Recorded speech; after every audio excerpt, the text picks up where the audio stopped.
तो हाय नमस्कार, good morning to all of you. मैं अभिनय आप सबका स्वागत करता हूँ हर जगह, चाहे आप यूट्यूब पे मुझे देख रहे हैं, चाहे आप ऐप पे मुझे देख रहे हैं, जहाँ भी आप मुझे देख रहे हैं। आज नंबर सिस्टम की तीसरी क्लास है। आपने नंबर सिस्टम में जितने भी बेसिक थे वो मैंने पिछली 2 क्लासों में बताए, बट अभी भी नंबर सिस्टम के बेसिक ख़त्म नहीं हुए। आप देख रहे हैं कि कुछ कुछ ऐसे सवाल जिन पे कंट्रोवर्सी होती है कि सवाल सही पूछा गया है, गलत पूछा गया है, टेक्निकल रॉन्ग है, टेक्निकल करेक्ट है। जैसे कि इस बार की मेंस में भी 2 सवाल पूछे गए कि प्रथम 92 संख्याओं का औसत बताओ। ऐसे सब सवालों में अगर आप अपना कॉन्सेप्ट क्लियर करना चाहते हैं तो आपको ये नंबर सिस्टम का बेसिक्स आने चाहिए। ये वही बेसिक्स हैं जो आपको पूरे बचे हुए सारे चैप्टर्स में काम करेंगे। इस बार हम नंबर सिस्टम अलग तरीके से भी पढ़ रहे हैं। इस बार हम नंबर सिस्टम 6 क्लासेस में नहीं पढ़ रहे। पहली बार हम नंबर सिस्टम को 10 क्लासेस तक लेके जा रहे हैं, क्योंकि इसके अंदर हम डिजिटल सम, बेबी डिजिटल सम, हर एक चीज़ पढ़ रहे हैं। तो मज़ा आएगा बहुत आज की क्लास में और बहुत अच्छा लगेगा आपको। तो बस इजाज़त दीजिए, तो आज की क्लास शुरू करते हैं। और जितनी भी बातें हमने बताई थी आपको वो सब चीज़ें जानेंगे। तो शुरू की जाए क्लास आज की, इजाज़त दीजिए। गोल हमारे साथ हैं और प्रियांशु तिवारी हमारे साथ हैं, जो कह रहे हैं थोड़ा सा डिसअपॉइंटेड है। चिराग भाई मैथ्स के टीचर सामने हैं और तुम पूछ रहे हो। ब्लैक पैंथर पाल हमारे साथ है। सर हम लोग आपस में भी बात कर पा रहे हैं, लेकिन एप्लीकेशन में तो किसी से भी बात नहीं कर पा रहे। सर का वेट कैसे करते हैं, मैं तो यूट्यूब पर आ गया। पंकज कुमार हमारे साथ है। तिवारी कह रहे हैं जी मेरा एक्सपीरियंस लाइफ का बहुत ख़राब रहा है। कोई नहीं तिवारी, ये ज़िंदगी है और यहाँ कभी एक्सपीरियंस ख़राब रहेंगे, कभी अच्छे रहेंगे, ये सब चलता रहेगा। तो आज की क्लास शुरू करते हैं और बहुत मज़ा आने वाला है। मैंने क्या क्या पढ़ाया था मैं उसका हल्का सा रिकैप करूँगा अभी तक। जैसे हमने पढ़ा था, हम नंबर सिस्टम पढ़ रहे हैं। नंबर सिस्टम क्या है? नंबर को रिप्रेजेंट करने के लिए जो सिस्टम है वो नंबर सिस्टम है। ऐसे बहुत सारे सिस्टम होते हैं, octadecimal system, hexadecimal system, binary system. हमने कहा बट हमें गणित के अंदर जो पढ़ना है वो एक पढ़ना है, डेसिमल सिस्टम। डेसिमल सिस्टम का मतलब होता है दशमलव पद्धति, जिसके अंदर हम 10 डिजिट यूज करते हैं, 0 से लेकर के 9 तक। 0 1 2 3 4 5 6 7 8 9, उससे हम कोई भी संख्या बना सकते हैं। उस संख्या के अंदर हमसे पूछा जा सकता है कि इस अंक का स्थानीय मान यानी प्लेस वैल्यू क्या है, इस अंक का अंकीय मान या जातीय मान, इस अंक का इथनिक वैल्यू क्या है, प्राइम वैल्यू क्या है, फेस वैल्यू क्या है। ये सब हमसे पूछा जा सकता है, जो हमने पिछली क्लासेस में पढ़ा। फिर हमने कहा कि बहुत सारे नंबर एक जगह जकड़े हुए पड़े थे, जिसको हमने कहा कि ये सब मिश्र संख्या है, सब कुछ मिक्स है, क्यों ना चलिए इसे अलग अलग करते हैं। इसी चीज़ को हमने नाम दिया क्लासिफिकेशन ऑफ नंबर। सबसे पहले हमने आपको बताया कि ये कॉम्प्लेक्स नंबर हैं, सम्मिश्र संख्याएं हैं। इनको 2 भागों में हम बांटेंगे, पहला रियल नंबर और दूसरा इमेजिनरी नंबर, यानी वास्तविक संख्याएं और काल्पनिक संख्याएं। फिर हमने कहा रियल नंबर को हम 2 पार्ट में बांटेंगे, डेसिमल नंबर और इंटीजर। ये हमने बताया कि डेसिमल नंबर और इंटीजर में पूरे रियल नंबर्स को, वास्तविक संख्याओं को बांट देंगे। इंटीजर माइनस इन्फाइनाइट से लेकर के -2 -1 0 1 2 3 4 इन्फाइनाइट तक जाएगा। यानी कल को अगर कोई पूछ ले मुझसे सबसे छोटा इंटीजर क्या है, तो मैं नहीं बता सकता, कैन नॉट बी डिटरमाइन। कोई मुझसे पूछ ले सबसे बड़ा इंटीजर क्या है, तो मैं नहीं बता सकता, कैन नॉट बी डिटरमाइन। ये बात आ रही है समझ? मैंने कहा डेसिमल नंबर, तो आपने कहा डेसिमल अलग अलग तरीके के होते हैं। कई बार तो 0.5 और वहीं रुक गया, कई बार 0.1111 चले ही जा रहा है, चले ही जा रहा है, खत्म नहीं हो रहा। फिर कई बार ऐसा है 2 3 4 6 4 3 7 9 2 1, खत्म ही नहीं हो रहा। तो हमने कहा था कि कुछ डेसिमल को हम खत्म कर पाएंगे और कुछ को नहीं कर पाएंगे, यानी जो रिपीटिंग होंगे उनको हम टर्मिनेट कर पाएंगे और जो नॉन रिपीटिंग होंगे उनको हम टर्मिनेट नहीं कर पाएंगे, उन्हें हम नॉन टर्मिनेटिंग बोलेंगे। इतनी सी बात हमने बताई थी। फिर हमने डेसिमल का टाइप भी बताया कि 2 टाइप के डेसिमल हैं, एक रिकरिंग यानी रिपीटिंग डेसिमल, जिसको हम टर्मिनेट भी कर सकते हैं, तो टर्मिनेटिंग डेसिमल। एक नॉन रिकरिंग डेसिमल, जिसको हम नॉन टर्मिनेटिंग डेसिमल भी कह सकते हैं। ठीक है, क्लियर है ये बात? आगे बढ़ते हैं। उसके बाद बात आई थी रियल नंबर की, तो हमने रियल नंबर का क्लासिफिकेशन दोबारा हमने पूछा था आपसे। एक बच्चा बार बार एक ही कमेंट लिख रहा है, सुरेन नेहरा सर सीजीएल तक कोर्स हो जाएगा? 100% हो जाएगा। अगले वीक से आपकी 3 घंटे क्लासेस चलेगी, सुबह 1.5 घंटे, शाम को 1.5 घंटे। इतना आपको पढ़ना पड़ेगा, चाहे आप ऑफलाइन में तैयारी कर रहे हैं या ऑनलाइन में कर रहे हैं, इतना आपको पढ़ना पड़ेगा। ठीक है, चलिए। तो मैंने कहा कि रियल नंबर है, रियल नंबर यानी वास्तविक संख्याएं, इनके 2 पार्ट हैं, एक रेशनल नंबर, एक इरेशनल नंबर। ठीक है, पहला है रेशनल नंबर, दूसरा है इरेशनल नंबर। रेशनल नंबर के भी दो पार्ट हैं कि या तो वो हम उसे फ्रैक्शन में लिख सकते हैं या इंटीजर, यानी जो इंटीजर हैं वो भी रेशनल नंबर होते हैं। 5 है। रेशनल नंबर की डेफिनेशन ही इतनी है कि दुनिया की ऐसी कोई भी संख्या जिसे आप PYQ के फॉर्म में लिख सकते हैं वो सभी रेशनल नंबर हैं। तो अब मैं 0.5 को भी 5/10 लिख सकता हूँ, इसलिए वो भी रेशनल है। 0.111111 चला जा रहा है, मैं इसको 0.1 पे बार लगा के 1/9 लिख सकता हूँ, ये भी रेशनल नंबर है। और 6 भी रेशनल नंबर है क्योंकि 6/1 लिखा जा सकता है। 0 भी रेशनल नंबर है क्योंकि 0/1, 2 कुछ भी लिखा जा सकता है। इसीलिए हमने कहा कि रेशनल नंबर में फ्रैक्शन आ गया यानी PYQ आ गया और इंटीजर भी आ गया। जो ये डेसिमल थे रिकरिंग डेसिमल और टर्मिनेटिंग डेसिमल, ये ऑल आर फ्रैक्शन है क्योंकि इन्हें हम PYQ के फॉर्म में चेंज कर सकते हैं। तो इन्हीं डेसिमल को क्या कहा गया? फ्रैक्शन कहा गया। फिर हमने इंटीजर का क्लासिफिकेशन बताया, तो हमने कहा नेगेटिव इंटीजर होते हैं, फिर पॉजिटिव इंटीजर है और जीरो है, यानी जीरो भी एक इंटीजर है। ये हमें पता चला, जीरो भी क्या है? एक पूर्णांक है, इंटीजर है। जब आप पॉजिटिव नंबर की बात करते हो तो आप कहते हो कि जी पॉजिटिव में नेचुरल नंबर भी होता है। नेचुरल नंबर भी क्या है? पॉजिटिव है। बात आ रही है समझ? नेचुरल नंबर क्या है? पॉजिटिव नंबर, जैसे 1 2 3 4 5 6 7 8 एक है नेचुरल नंबर। लेकिन जब आप पॉजिटिव नंबर और जीरो को मिला देते हैं, पॉजिटिव नंबर और जीरो को मिला देते हैं, तो ये बन जाता है होल नंबर। यानी कोई पूछे हमसे सबसे छोटा नेचुरल नंबर 1 है, कोई हमसे पूछे सबसे छोटा होल नंबर 0 है, क्योंकि जब होल नंबर की बात आती है तो शुरुआत 0 से होती है। ये बात हमने बताई थी। अब हम इंटीजर का एक और क्लासिफिकेशन पढ़ना चाह रहे हैं। हमने पिछला यहाँ तक पढ़ा था, अब हम आगे जो पढ़ना चाह रहे हैं आज वो ये है कि इंटीजर का एक और क्लासिफिकेशन पढ़ना है आपको। आपने देखा है कि इंटीजर क्या होते हैं, ये सब इंटीजर हैं, माइनस इनफाइनाइट से लेकर के प्लस इनफाइनाइट तक ये सब क्या है? इंटीजर हैं, पूर्णांक हैं। इसमें नेगेटिव नंबर भी है, इसमें जीरो भी है, इसमें पॉजिटिव नंबर भी है। ठीक है, आपने कहा जी इसको हम दो पार्ट में डिवाइड करेंगे। पहला होगा इवन इंटीजर यानी सम पूर्णांक। इस पे सवाल आता है, इस बार भी आया है पेपर में सवाल, मेंस में भी आया है कि sum of average of first even number बताइए। 92 इवन नंबर, 93 इवन नंबर। तो ये आपको सीखना है कि इवन नंबर इंटीजर में दो होते हैं, एक इवन इंटीजर होता है और एक ऑड इंटीजर है। इवन इंटीजर और ऑड इंटीजर है। इवन इंटीजर को हिंदी में कहते हैं सम पूर्णांक, ऑड इंटीजर को हिंदी में कहते हैं विषम पूर्णांक।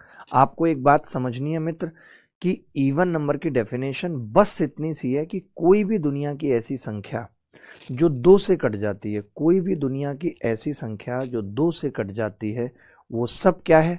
वो इवन नंबर है। विधि त्रिपाठी हमारे साथ जुड़ी हुई हैं। विधि, बहुत बहुत स्वागत है आपका। गुड मॉर्निंग सर, आपकी बहुत याद आ रही थी, सच में बस आपकी वजह से आई हूँ। अरे जी जी विधि, जल्दी मुलाकात होगी आपसे। तो मैंने कहा इवन इंटीजर क्या है? Number divisible by 2। जो संख्याएं 2 से कट जाती हैं, जो संख्याएं 2 से कट जाती हैं, वो संख्याएं जो 2 से कट जाती हैं, 2 से विभाज्य, उन सबको कहते हैं इवन इंटीजर। उन सबको क्या कहते हैं? Even integer. ऑड इंटीजर क्या है? विषम पूर्णांक, नंबर नॉट डिविजिबल बाई 2, जो संख्या 2 से विभाज्य नहीं है, वो सब ऑड इंटीजर है। अब आप ही बताइए कि 0 2 से विभाज्य है या नहीं है? 0 2 से विभाज्य है या नहीं है? तो आपका जवाब होगा कि हाँ 0 2 से विभाज्य है। तो जितनी भी संख्याएं जो 2 से विभाज्य हैं वो सब इवन है।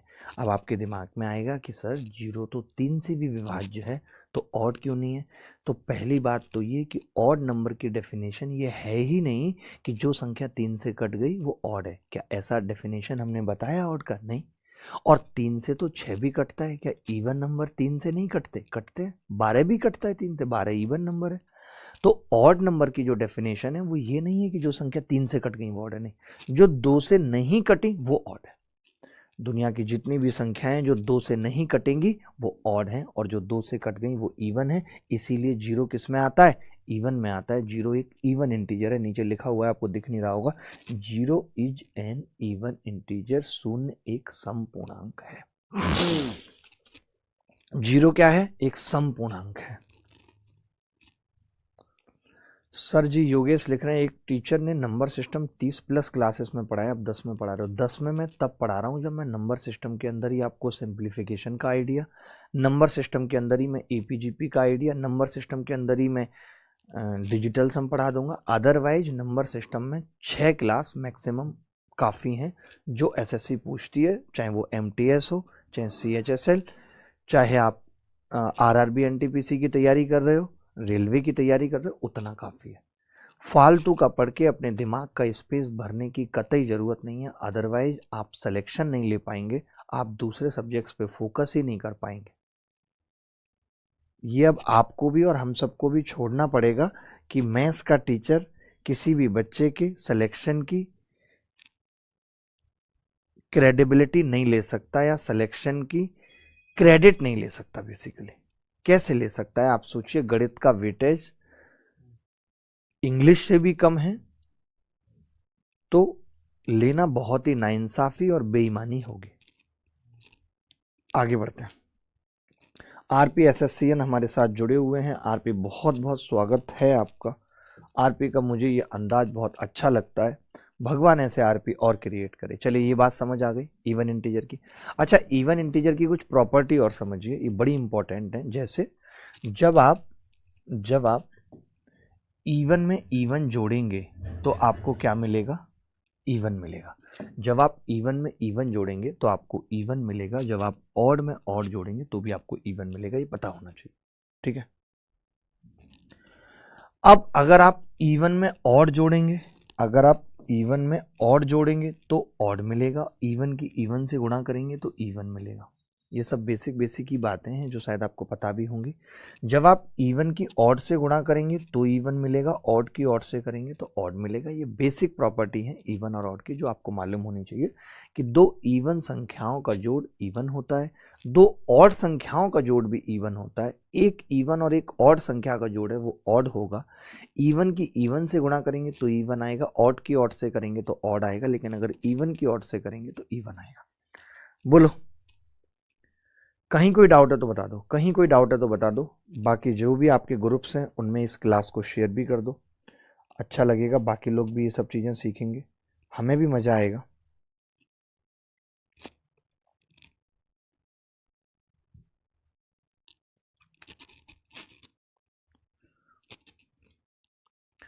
आगे बढ़ते हैं। अब मैं अगर आपको बताऊं तो रियल नंबर का क्लासिफिकेशन कैसे हुआ था, कैसे बने थे रियल नंबर, तो आप कहेंगे कि रेशनल नंबर समझ लीजिए। पहले रेशनल नंबर के अंदर सब कुछ आ गया था। ये पूरा जो गोला है ये रेशनल नंबर का गोला है, देखते रहिए। ये जो पूरा गोला है ये रेशनल नंबर का गोला है। ये जो पूरा गोला है ये रेशनल नंबर का गोला है जो मैंने बनाया है। अब इस रेशनल नंबर के अंदर क्या है कि कुछ नंबर ऐसे हैं जो डेसिमल हैं या फ्रैक्शन है, तो वो तो इधर बच गए, फ्रैक्शन तो इधर रह गए भाई, फ्रैक्शन तो इधर रह गए। इस पार्ट पे क्या रह गया? फ्रैक्शन वाले रह गए, फ्रैक्शन वाले रह गए इस पार्ट पे। या हम ये भी कह सकते हैं रिपीटिंग या रिकरिंग डेसिमल रह गए। ध्यान से सुनना, ये वाली बात से अब जितनी भी थ्योरी अभी तक पढ़ाई है वो एकदम क्लियर हो जाएगी। फ्रैक्शन यानी कि भिन्न। जब मैंने ऐसा रेशनल नंबर का गोला बनाया तो पता चला कि इस गोले में बस फ्रैक्शन और रिकरिंग रह गया, अदरवाइज सब कुछ आ गया। और वो जो सब कुछ आया है, जो बचा है, वो क्या है मित्र? वो ये इंटीजर है, इंटीजर। समझ गए? अब मैंने क्या किया, एक रेशनल नंबर का गोला बनाया। मुझे पता था रेशनल नंबर में दो चीज़ें होती हैं, एक डेसिमल और एक इंटीजर, वो फ्रैक्शन और इंटीजर। तो मैंने फ्रैक्शन या रिकरिंग डेसिमल को छोड़ करके बाकी एक और गोला बना दिया जिसमें क्या है, सब कुछ इंटीजर है। अब जब आप इंटीजर की बात करते हैं तो इंटीजर में सब कुछ है, नेगेटिव पॉजिटिव सब।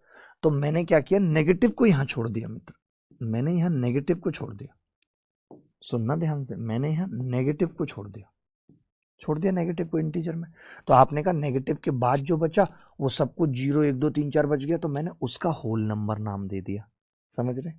अब होल नंबर में सिर्फ एक 0 रह गया, तो मैंने 0 को यहाँ छोड़ दिया, 0 के लिए जगह बना दी और बाकी सबको नेचुरल नंबर में डाल दिया। किसको? 1 2 3। बोलो, ये वाली सर्किल की कहानी समझ आई? ये वाली सर्किल की कहानी समझ आई, ये बहुत बेसिक चीज़ें हैं, बट अगर आप ये अच्छे से समझ लेंगे ना तो आपको आगे कभी दिक्कत नहीं आएगी और मज़ा आएगा जब इन चीज़ों का इस्तेमाल सवालों में होगा तब।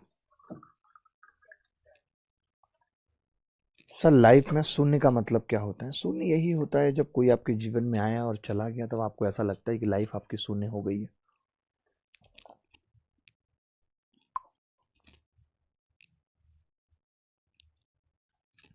शरद भाई नेक्स्ट वीक से मिल जाएगा, नेक्स्ट वीक से मिल जाएगा शरद भाई।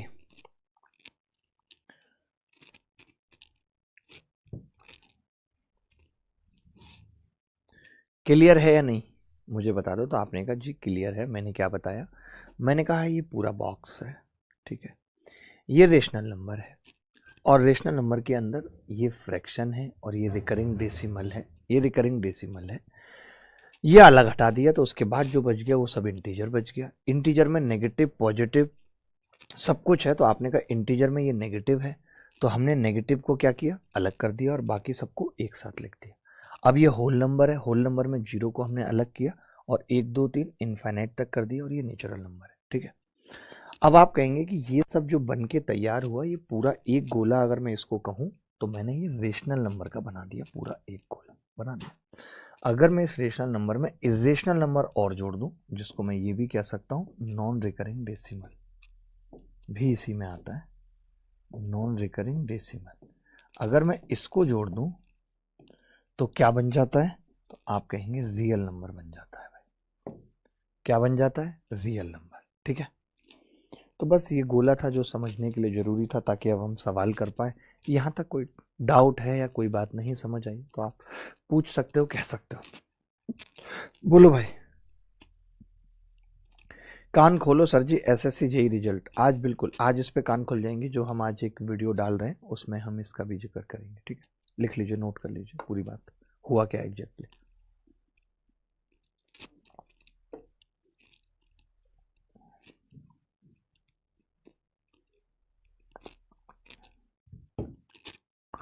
बेले भाई हमारे साथ जुड़े हुए हैं, यहाँ तक किसी को पूछना है आप पूछ सकते हैं, कुछ भी आपका डाउट है, ऐसा कोई भी सवाल जो आपको लगता है गणित का है, नंबर सिस्टम से जुड़ा हुआ है, आप मेरे से पूछ सकते हैं। कोई भी आपके मन का डाउट है, आपने किताब से पढ़ा है, किसी और शिक्षक से पढ़ा है, आपको पता करना है कि इसके पीछे की कहानी क्या है, ऐसा क्यों होता है, आप हर एक बात मुझसे पूछ सकते हैं, हर एक चीज़ का प्रूफ आप मुझसे पूछ सकते हैं, कहीं भी कोई डाउट है तो। चलिए आगे बढ़ते हैं। अब अगर हम शुरुआत करें तो फिर से देख सकते हैं कि कॉम्प्लेक्स नंबर से हमने शुरुआत की थी। कॉम्प्लेक्स नंबर में इमेजिनरी नंबर थे तो वो हमने यहाँ पे छोड़ दिया। फिर से दोबारा से बता रहा हूँ, वही सेम चीज़ें दोबारा से बता रहा हूँ। तो आप कहेंगे इमेजिनरी को हमने यहाँ पे छोड़ दिया, यहाँ पे हमने इमेजिनरी छोड़ दिया तो फिर हम अंदर रियल नंबर में आ गए। रियल नंबर में क्या क्या आगे पार्टीशन है, negative number, positive number, integer, rational number, constructible length, algebraic number, सब कुछ इसके अंदर आ जाता है। तो बस ये बस दिखाने के लिए था, इसमें सच कुछ समझने के लिए नहीं है। जो पीछे ये अच्छे से बताया था यही इंपॉर्टेंट है, ठीक है। बाकी ये देख सकते हैं आप कि कॉम्प्लेक्स नंबर था, ये मैंने वेन डायग्राम से समझाने की कोशिश किया कि ये कॉम्प्लेक्स नंबर था तो इमेजिनरी छोड़ दिया, बाकी सब अंदर आ गए, अंदर आ गए। फिर आपने कहा रियल नंबर आएगा अंदर, पूरे का नाम रियल नंबर। इस वाले का नाम क्या है? इसका जो नाम है वो ये कॉम्प्लेक्स नंबर नाम है, ठीक है। इस वाले सर्किल का जो नाम होगा वो रियल नंबर होगा। मैं सर्किल पे ही लिख रहा हूँ ताकि आपको पता चले कि ये सर्किल है। अब सर्किल में इरेशनल अलग निकल गया तो बस ये बच गया, तो ये इसका नाम क्या है? तो आप कहेंगे इस सर्किल का नाम है रेशनल नंबर। अब इस रेशनल नंबर में क्या हुआ, लिखा हुआ अभी है वहाँ, रेशनल नंबर में हमने क्या किया, फ्रैक्शन अलग छोड़ दिया। इसको मैं फ्रैक्शन लिख रहा हूँ कि फ्रैक्शन हमने अलग छोड़ दिया। जब हमने फ्रैक्शन अलग छोड़ा तो अंदर जो बच गया उस सर्किल का नाम क्या है? इंटीजर। इंटीजर, इंटीजर को मैं हमने नेगेटिव नंबर अलग छोड़ दिया तो इस सर्किल का नाम क्या आ गया? Whole number. होल नंबर में हमने जीरो को अलग छोड़ दिया तो बचा क्या? इस सर्किल का नाम नेचुरल नंबर। बस यही कहानी है, बार बार एक ही चीज बताइए। अब आप सवाल करोगे तो अच्छा लगेगा, बार बार एक ही चीज बताइए, बहुत अच्छे से समझाने की कोशिश किए। तो अब आपसे गुजारिश रहेगी कि आप सवाल बताएं, अच्छा लगेगा हमें भी आपको भी। चलिए सवाल करते हैं। पहला सवाल आप सबके सामने, एनटीपीसी CBT 1 मैं 2021-22 में ये सवाल पूछा गया, बताइए विच of the following statement is true. आपका समय शुरू होता है अब, आपके पास है इस सवाल को बताने के लिए 15 सेकेंड। शाम को क्लास कितने बजे से होगा अगले वीक से, पंकज पूछ रहे हैं। पंकज 4 बजे से होगा, 4 बजे से। देख लेंगे, अगर आप लोग बोलेंगे तो टाइमिंग थोड़ा बहुत आगे पीछे भी कर लेंगे, बट अभी तक 4 बजे डिसाइड किया।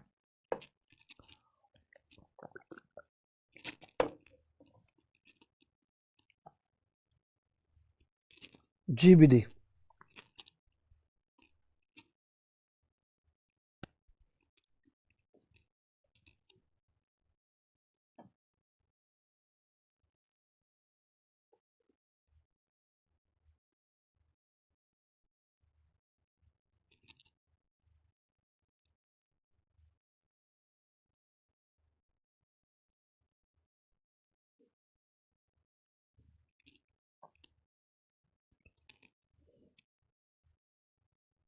विधि जी, मेंस में आपका कितना स्कोर रहा?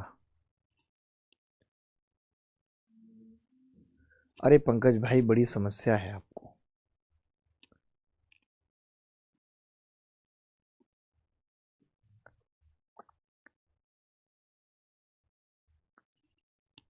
गुरुदेव, 0 कैसे 2 से विभाज्य है, एक बच्चा पूछ रहा है। विभाज्य का मतलब क्या होता है ये मुझे बताओ।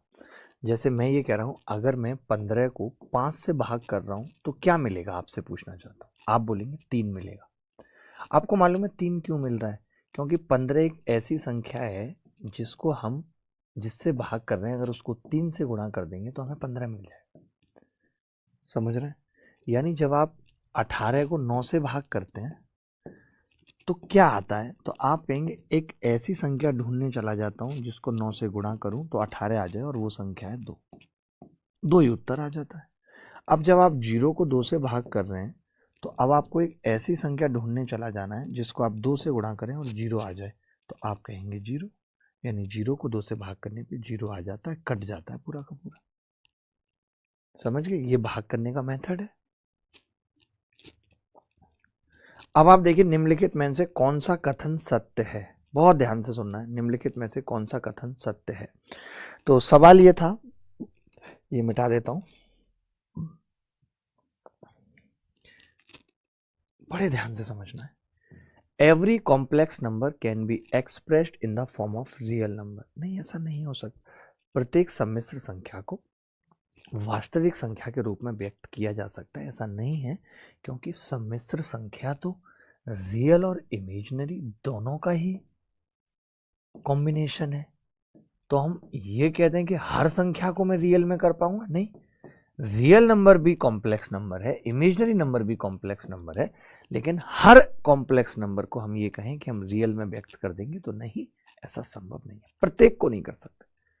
मैं 3 कहूं तो 3 रियल नंबर है, कॉम्प्लेक्स नंबर भी है, बट 2 + 3 आयोटा, उसमें 2 रियल है, 3 आयोटा इमेजिनरी है, नहीं कर सकते। तो ये वाला स्टेटमेंट गलत है। अब आपने कहा कि प्रत्येक, अब आप इसको ऐसे भी समझ सकते हैं, जो मैंने पीछे चित्र बनाया उस हिसाब से भी समझ सकते हैं। आप ही बताइए ना कि कॉम्प्लेक्स नंबर को हम कहाँ, सारे कॉम्प्लेक्स को कहाँ रियल बना पा रहे हैं? कुछ तो रह जा रहा है ना, ये हिस्सा तो रह जा रहा है, तो प्रत्येक कॉम्प्लेक्स को रियल नहीं बना पा रहे। ठीक है। Every integer is a natural number. प्रत्येक इंटीजर एक नेचुरल नंबर है, ये कैसे संभव है आप बताओ? नेचुरल नंबर ये है और इंटीजर ये है, तो नेचुरल नंबर तो छोटा है, इंटीजर बड़ा। इंटीजर में तो खुद आता है नेचुरल नंबर, वो भी बहुत अंदर जाके।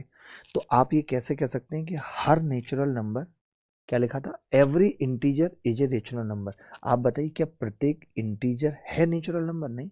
इनफैक्ट 0 भी नहीं है नेचुरल, जो कि इंटीजर का हिस्सा है। नेगेटिव नंबर भी नहीं है नेचुरल। हाँ, आप ये कहते हैं कि सारे नेचुरल नंबर इंटीजर हैं, तो ये बात सही हो जाती, ये बात सही हो जाती।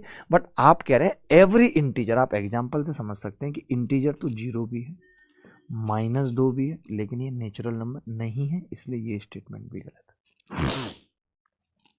Every real number can be written in the complex form. उसके बाद है every real number is an integer. अब आप ही बताओ कि प्रत्येक रियल नंबर को कॉम्प्लेक्स के फॉर्म में लिखा जा सकता है? कैसे लिखा जा सकता है? रियल नंबर में तो इमेजिनरी आता ही नहीं है, तो कॉम्प्लेक्स जैसी कोई बात ही नहीं हुई।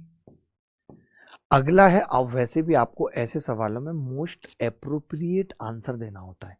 जैसे ये कह रहा है every real number is an integer, नहीं ये बात तो सही है, every real number is an integer, ये गलत है, डी गलत है, सी सही है। मैं फिर से बता रहा हूं कैसे, आप बताओ, पीछे देखो फिर से, क्या हर रियल नंबर इंटीजर है? इंटीजर तो कई अंदर जाके आ रहा है, रियल नंबर तो रेशनल भी है, लेकिन जो रेशनल है वो तो इंटीजर नहीं है, तो ये बात भी गलत है कि एवरी, जैसे कई बार हमें ये नहीं पता होता सही कौन सा है, लेकिन देखो पहला गलत पता चल गया, दूसरा गलत पता चल गया, चौथा गलत पता चल गया कि एवरी रियल नंबर इंटीजर नहीं। अगर ये पूछा जाता कि हर इंटीजर रियल नंबर है तो ये बात सही होती, but her real number integer नहीं है। क्यों? क्योंकि रियल नंबर तो 2/5 भी है, रियल नंबर तो 0.1111 भी है, रियल नंबर तो √3 भी है। क्या ये सब इंटीजर है? नहीं है। इन्होंने एक बात पूछी कि क्या रियल नंबर कॉम्प्लेक्स है, ये वो वाली बात है, अंदर वाला, जैसे मैं क्या कह रहा था, नेचुरल नंबर इंटीजर हो सकता है, रियल कॉम्प्लेक्स हो सकता है, हर रियल कॉम्प्लेक्स है, ये बात सही है, बट हर कॉम्प्लेक्स रियल होगा, ये बात सच नहीं। जो जिसके अंदर आ रहा है, अब ये बात क्लियर हुई कि जो जिसके अंदर आ रहा है, मैं कहूं प्रत्येक कॉम्प्लेक्स रियल है, बात गलत है, प्रत्येक रियल कॉम्प्लेक्स है, ये बात सही है। मैं कहूं हर नेचुरल नंबर इंटीजर है, बात सही है, हर इंटीजर नेचुरल नंबर है, बात सही नहीं है। तो वही चीजें इन्होंने कहा था, क्या रियल नंबर कॉम्प्लेक्स नंबर है, तो ये बात सही, क्योंकि कॉम्प्लेक्स का ही हिस्सा है रियल। अमित यादव, बता चुका हूं, आप एक ही कमेंट बार बार फिर क्यों कर रहे हैं, जब आपको मैं बता चुका हूं तो आपको डाउट है तो आप पूछो कि मैं इसलिए पूछ रहा हूं।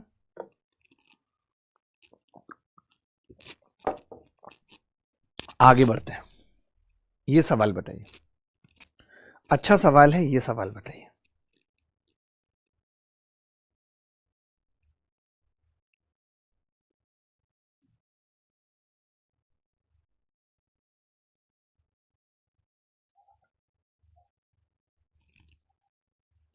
बड़ा गलत है वो तो, एटीट्यूड ज्यादा है क्या उसके अंदर, इतने बड़े बड़े बच्चे।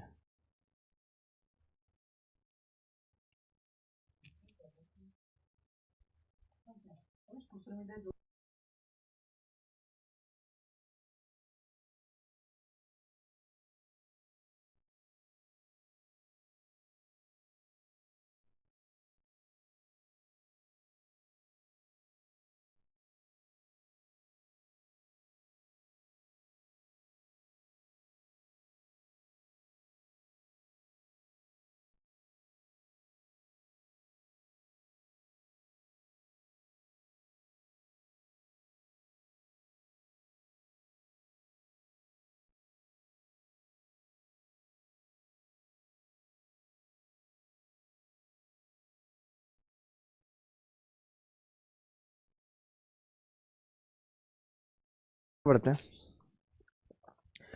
Every natural number is a real number, every natural number is a real number. अब आप खुद ही बताओ, पीछे अभी हमने क्या कहा था कि नेचुरल नंबर जो अंदर वाला है वो बाहर वाला होगा ही होगा। अगर कोई कहे कि नेचुरल नंबर इंटीजर है, बात सही है, नेचुरल नंबर होल नंबर है, बात सही है, नेचुरल नंबर रियल नंबर है, ये बात सही है। यानी मैं ये कह सकता हूं, इन्होंने कहा every natural number is a real number, ये बात 100% सही। अंदर वाला बाहर वाला हो सकता है, बाहर वाला अंदर वाला होगा, इस बात की गारंटी नहीं। Every real number is N irrational number, ये बात बिल्कुल गलत है। रियल नंबर तो रैशनल भी होते हैं, इरेशनल भी होते हैं। जब हम रियल नंबर का क्लासिफिकेशन पढ़ रहे थे, आप देखो, तब हमने क्या कहा था कि भाई ये रैशनल है और ये इरेशनल है। तो आप कैसे कह रहे हो कि हर रियल नंबर, ये देखो हमने क्या कहा था जब रियल नंबर पढ़ा था, रेशनल इरेशनल। अब आप कह रहे हो सारे के सारे रियल नंबर इरेशनल है, तो ये बात तो गलत हो गई। तो ये बात गलत है कि हर एक रियल नंबर इरेशनल है, ये बात गलत है। Every integer is a real number, ये बात बिल्कुल सही है, अभी पीछे ही पढ़ाइए कि every integer is a real number. Integer जो है वो रियल नंबर का ही तो हिस्सा है, तो सारे इंटीजर रियल हैं, वास्तविक हैं, ये बात भी सही है। Every integer is a real number. फिर आपसे कह रहा है every rational number is a real number, ये बात भी सही है। आप देखो रेशनल नंबर रियल नंबर का ही हिस्सा है, तो सारे रेशनल नंबर रियल नंबर हैं, सारे इरेशनल नंबर रियल नंबर है। बट आप कहो कि रियल नंबर सारे रेशनल है, नहीं, रियल नंबर सारे इरेशनल है नहीं, लेकिन अंदर वाला बाहर वाला हो सकता है। अब एक ही बात बार बार नहीं बताएंगे, अब आप समझ गए कि हाँ जी ये बात सही है कि रेशनल नंबर रियल नंबर है, ये बात भी सही। यानी 1 3 4 सही है, B is the correct answer. आ रहा था किसी का बी? काफी लोगों का आ रहा है, काफी लोगों का बी आ रहा है। अच्छी बात है, बहुत अच्छी बात है। अच्छा लगता है जब आप उत्तर बताते हैं, तो बताना चाहिए आपको ऐसे उत्तर, भग भग के बताना चाहिए, ज्यादा भागना भी नहीं चाहिए, बट भग भग के बताना चाहिए।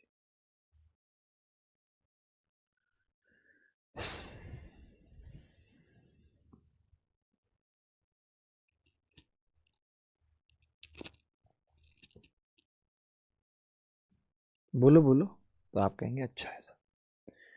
परमेय संख्या का दशमलव विस्तार समाप्त हो जाता है, ये बताइए। ये सवाल कहाँ से होगा, मैं हिंट भी दे देता हूँ, आपको पीछे पढ़ाई थी ये बात, कि जो रिकरिंग डेसिमल है वो टर्मिनेटिंग है, जो नॉन रिकरिंग डेसिमल है वो नॉन टर्मिनेटिंग है। यहां से इस सवाल को करना है, अंजाम देना है। देख लीजिए कि decimal expansion of a rational number is terminating. किसी भी रेशनल नंबर का जो डेसिमल एक्सपेंशन है वो टर्मिनेटिंग है, उसको खत्म किया जा सकता है। आप बोलेंगे ये बात एकदम सत्य है, क्योंकि वो रेशनल नंबर तभी है जब हम उसे पीवाईक्यू के फॉर्म में लिख पा रहे हैं, और जब हम उसे पीवाईक्यू के फॉर्म में लिख पा रहे हैं इसका मतलब कि वो टर्मिनेटिंग है, तभी हम उसे पीवाईक्यू के फॉर्म में लिख पा रहे हैं। ठीक है, फिर आपने कहा जी decimal expansion of a rational number is non terminating, ये बात गलत है। Decimal expansion of irrational number is terminating, ये बात भी गलत है, क्योंकि इरेशनल नंबर अगर टर्मिनेट ही हो जाता तो क्यों होता, वो तो फिर पीवाईक्यू के फॉर्म में आ जाता, तो ऐसा नहीं है। Decimal expansion of an irrational number is non terminating and non repeating, ये बात बिल्कुल सही है। ना तो टर्मिनेट होता है बदतमीज, और रिपीट होता नहीं है, तो कैसे टर्मिनेट करें। यानी पहला और चौथा सिर्फ डेफिनेशन पे था और एकदम करेक्ट है, बट ऑप्शन में नहीं है। आप देख लो, decimal expansion of an irrational number is non terminating, बात सही है, एंड नॉन रिपीटिंग, ये बात भी सही है, तो चौथा 100% सही है। पहला क्या था, decimal expansion of a rational number is terminating, ये बात भी सही है, तो पहला और चौथा सही है। आपके हिसाब से क्या है, पंकज कुमार भी कह रहे हैं पहला और चौथा ही आएगा, तो पहला और चौथा मुझे लगता है यही होगा।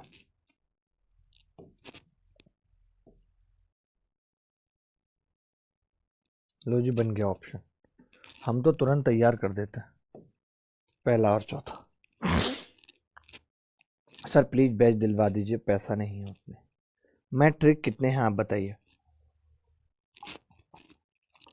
आपको पता है मैट्रिक मैंने एक कोड दिया था, और पहली बार कैरियर विल पे ऐसे कोड आया था कि भाई ये हेल्थ 300 है जो बच्चों की मदद करेगा।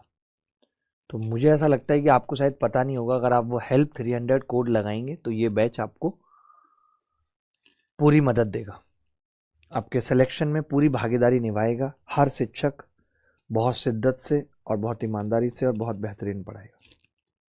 ठीक है, चलिए ये सवाल बता दीजिए। नहीं विधि जी, ऐसा तो नहीं है, बट यही है कि थोड़े दिनों से रेस्ट नहीं मिल पा रहा है प्रॉपर, वो एक दिक्कत है।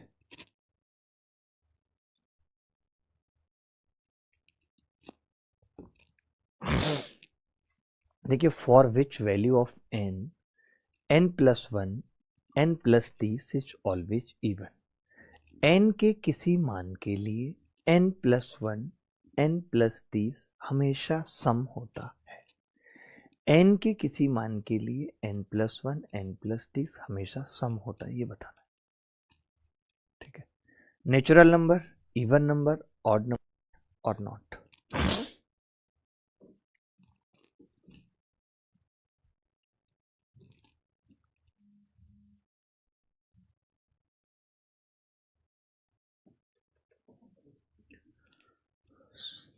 जी जी तरिस, for which value of n n+1 n+30 is always even, बड़ा ही प्यारा सवाल पूछा, बड़ा ही प्यारा है। n+1 और n+30, ये कह रहा है कि n की ऐसी क्या वैल्यू लें हम कि ये हमेशा इवन रहे। देखिए इवन कब कब आता है, मैं जानता हूं कि या तो हम इवन और इवन संख्या को गुणा करेंगे, आपको प्रॉपर्टी पीछे पढ़ाई थी, तो इवन आएगा। मानते हैं ये बात सबको पता है, इवन गुणा इवन इवन होगा। अच्छा, मैं कहूं या फिर इवन इंटू ऑड इवन हो सकता है, ये मैं जानता हूं। दो बातें जानता हूं। आपने कहा कि n में एक तो आप एक जोड़ रहे हो और एक में आप इवन जोड़ रहे हो। आप एक बात बताना, n में मैं एक तरफ तो इवन जोड़ रहा हूं और n में मैं एक तरफ ऑड जोड़ रहा हूं, तो ये बात तो तय है कि इनमें एक इवन होगी और एक ऑड होगी संख्या, एक ऑड होगी, मैं n कुछ भी रख दूं, मैं n चाहे इवन रख दूं तो पहले वाली इवन आ जाएगी, दूसरे वाली ऑड। मैं ऑड रख दूं तो पहले वाली ऑड आ जाएगी, दूसरे वाली इवन। यानी मैं n कुछ भी रख दूं, कुछ भी से मतलब क्या है, आप चकरा गए। कुछ भी का मतलब क्या है, तो आप बोलेंगे जी कुछ भी का मतलब है आप नेचुरल नंबर में कुछ भी रख दो, आप इवन रख दो या ऑड रख दो नेचुरल नंबर में। ये बात आप बोलेंगे कि नेचुरल नंबर में आप कुछ भी रख दो, एक रखो, दो रखो, चार रखो, कोई फर्क नहीं पड़ रहा, क्योंकि एक इवन और एक ऑड अगर आ गई तो मेरा जो प्रोडक्ट है वो मुझे इवन मिल जाएगा। और इसने यही बात कही है कि मुझे इवन चाहिए। अगर मुझे इवन चाहिए तो मैं कुछ भी रख सकता हूं, चाहे इवन या ऑड, बात खत्म। मैं अगर मोस्ट एप्रोप्रिएट आंसर की बात यहां पे करता तो नेचुरल नंबर से भी ज्यादा अच्छा जो मोस्ट एप्रोप्रिएट आंसर होता वो होता इंटीजर, क्योंकि नेगेटिव भी रख सकते हैं, नेगेटिव भी रख सकते हैं, जीरो भी रख सकते हैं, तो कोई बड़ी बात नहीं थी। तो इसका मोस्ट एप्रोप्रिएट आंसर होता इंटीजर, बट ऑप्शन में नहीं था। ऑप्शन के हिसाब से मोस्ट एप्रोप्रिएट नेचुरल नंबर था।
Which of the following statement are incorrect, निम्नलिखित कथनों में कौन सा गलत है, निम्नलिखित कथनों में कौन सा गलत है। बड़ा ही प्यारा सवाल है और इस सवाल को पूछा गया है एनटीपीसी के एग्जाम में। आपका दिल खुश हो जाएगा। उत्तर बताइए।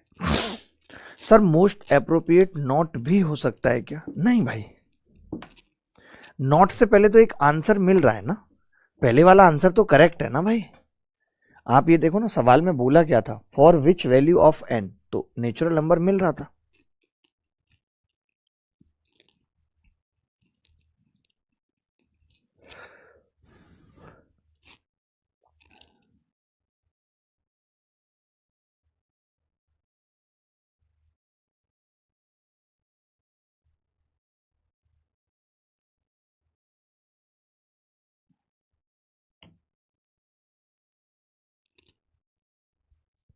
ये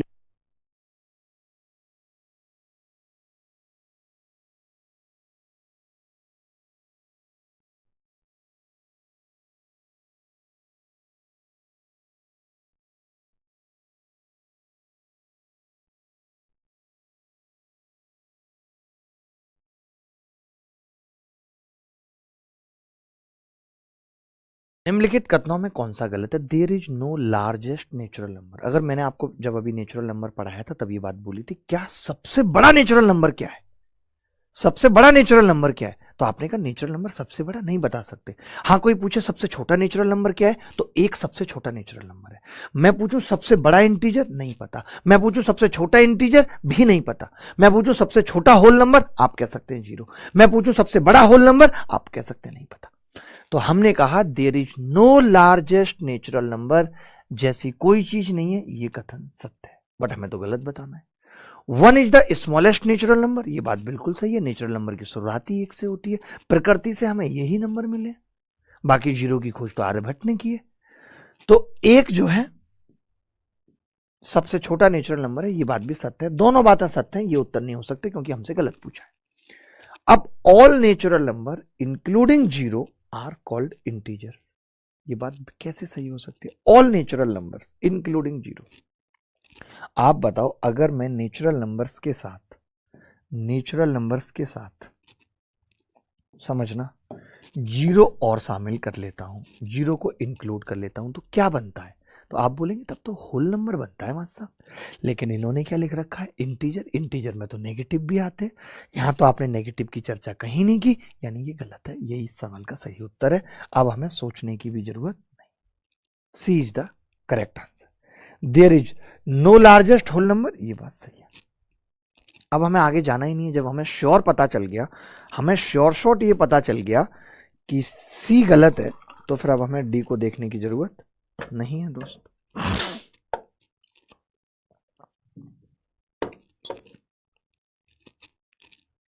बोल दो भाई अगर कोई डाउट है तो, कोई भी डाउट है तो मुझे बता दो, कह दो अपने मन से।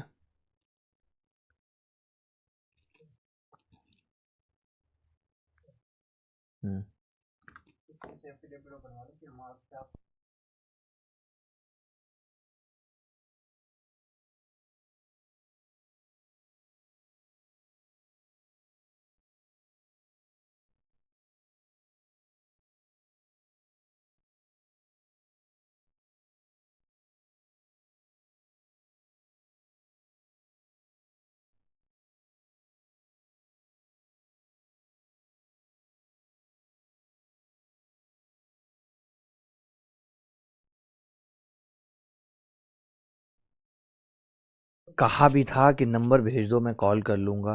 मैंने अदिति दीदी को भी कॉल किया, कोई रेस्पॉन्स ही नहीं दिया। बेटा वो छुट्टी पे हैं इसलिए रेस्पॉन्स नहीं दिया होगा। संडे छुट्टी पे से आएंगी वापस, मंडे सबसे पहले सुबह सुबह ही तुमसे बात होगी। देखो, मान लीजिए x और y धनात्मक पूर्णांक हैं। मान लीजिए x और y धनात्मक पूर्णांक हैं।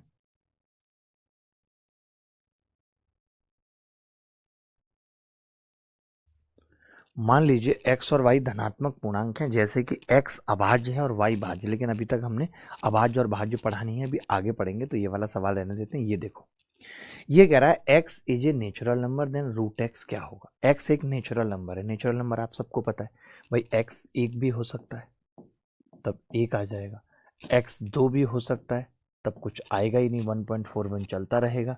x 4 भी हो सकता है तब क्या आ जाएगा? 2 आ जाएगा। आप बोलेंगे कि ये तो मास्टर साहब इरेशनल नंबर आएगा। रूट के अंदर अगर किसी का रूट ना निकले तो वो इरेशनल नंबर होता है। आपने कहा ये तो जी रेशनल होगा, क्योंकि 2/1 इसको लिख सकते हैं, सारे इंटीजर रेशनल नंबर है। तो इन्होंने यही कहा था कि x अगर नेचुरल नंबर है तो रूट x हमेशा नेचुरल होगा। इस बात की कोई गारंटी ना, हमेशा वाले ऑप्शन तो बहुत मुश्किल से ही सही होंगे। ठीक है। Always a rational number. एक बच्चा पूछ रहा है सर जिस दिन क्लास ऑफ रहेगा पहले से इन्फॉर्म कर दीजिएगा, क्लास मंडे टू फ्राइडे चलेगा। मंडे टू फ्राइडे, केवल सैटरडे संडे आपको रिवीजन के लिए टाइम मिलेगा, या फिर कभी ऐसा होगा कि सैटरडे संडे हम यूट्यूब पे इस तरीके की कुछ क्लास ले रहे हैं जो कि आपके स्कोर को इन्हांस करेगी, आपको गणित पढ़ने का तरीका सिखाएगी। तो always a rational number, always वाला तो बहुत मुश्किल है कि सही हो, कभी नहीं होते। आप रिजिड हो रहे हो या तो हमेशा नेचुरल या हमेशा रेशनल, ऐसा नहीं है, क्योंकि हमने देखा रेशनल भी आ रहा है इरेशनल भी आ रहा है। ऑलवेज एंड इरेशनल, ये बात भी गलत है, हमेशा इरेशनल भी नहीं होगा, कभी रेशनल भी आ रहा है। इधर ए नेचुरल नंबर। अब जो ये रेशनल नंबर है, रेशनल नंबर एक बड़ा एस्पेक्ट है, पॉइंट वाले को भी रेशनल कहते हैं, बट ये जो आ रहे हैं 2 या 1 आ रहा है, ये बात तो तय है कि ये नेचुरल नंबर होंगे, क्योंकि नेगेटिव तो आएगा नहीं, और इंटीजर आएंगे, और पॉजिटिव इंटीजर को ही नेचुरल नंबर कहते हैं। तो इन्होंने कहा है या तो ये एक नेचुरल नंबर होगा या इरेशनल नंबर होगा। ये बात सत्य है। D is the correct answer. Maximum लोगों का डी आ रहा था। मुझे लगता है कि इस बैच में पहली बार मैं ऐसा देख रहा हूं कि सबसे ज्यादा इंटेलिजेंट बच्चे आए हैं। उसकी वजह है क्योंकि नंबर सिस्टम अपने आप में एक मुश्किल टॉपिक है। ये नंबर सिस्टम अच्छे को समझ नहीं आता, इसकी ये बारीकियां लोग लगा नहीं पाते सवाल। बट मैं देख रहा हूं यूट्यूब पे भी, ऐप के बच्चों के कमेंट भी, कि आप लोग उत्तर बता रहे हैं। अगर आप लोग ऐसे ही उत्तर बताते रहे और आपका इंटरेस्ट ऐसे ही पढ़ाई में बना रहा तो सिलेक्शन कोई आपसे बहुत दूर नहीं है, इस बात की गारंटी है। समझ रहे हैं? सिलेक्शन आपसे कोई बहुत दूर नहीं है, इस बात की गारंटी है।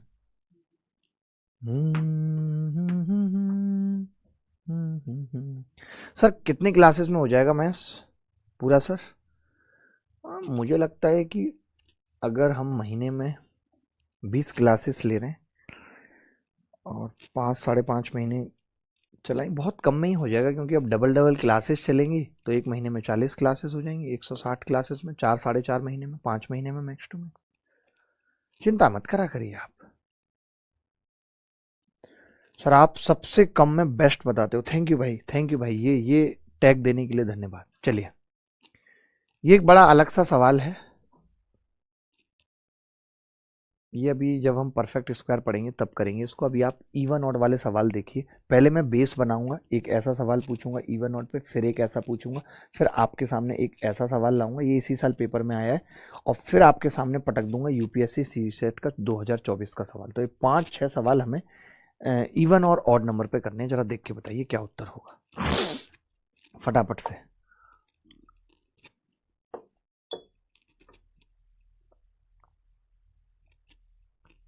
रितेश गोयल जी, मैं आपकी बात नहीं समझ पाया दोस्त।